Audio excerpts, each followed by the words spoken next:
Hello everyone and welcome to Batam Bulaga kami, and here are the last finalists of Foreign Rap and Rock on Eat Bulaga. Siya naman si Ruel Quezon, naka-voice ng Air Supply na mala Mark Anthony Fernandez sa kagwapuan.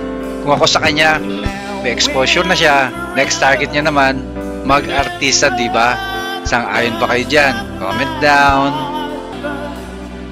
At yan ang dalawang cute niyang mga anak. Cute nila, di ba?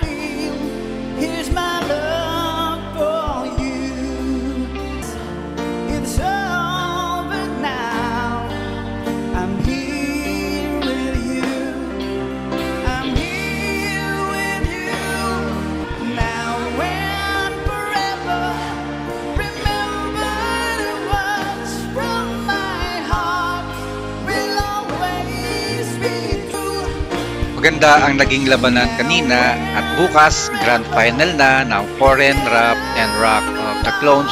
So don't miss it, and don't forget to like and subscribe. Please. Salamat.